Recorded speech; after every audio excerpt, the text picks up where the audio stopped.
Hello again, everybody, and welcome back to Happy Hoya Days. Today we are going to be talking about one of the Hoya dragons.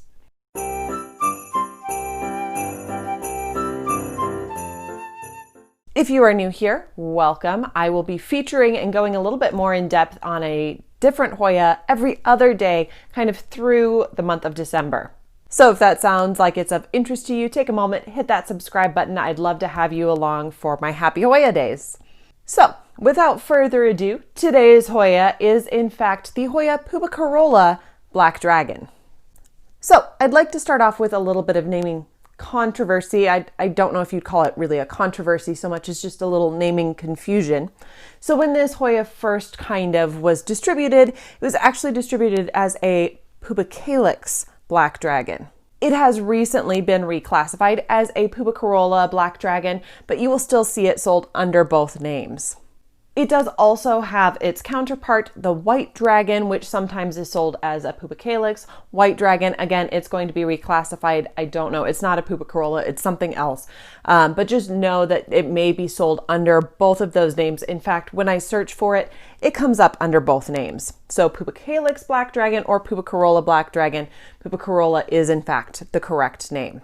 And if you take a closer look at the leaves, you can see where a little bit of that naming confusion comes in. The leaves do in fact look very much like a Pubicalyx, the long, narrow, kind of thick like perhaps a Carnosa would be, but it doesn't actually have the speckling on it. I would also say the growth pattern is also very similar to a Pubicalyx.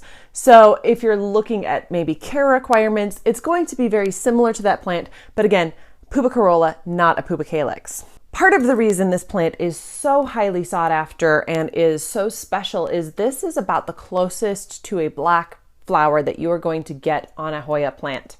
It's a very, very deep purple burgundy, even deeper than the Pubicalyx Royal Hawaiian purple, which has kind of these nice burgundy purple flowers on it. These are so deep burgundy purple that they almost turn black. Again, if I can find a photo, I will try to insert that somewhere here in the frame so that you can see just how wonderful these flowers are.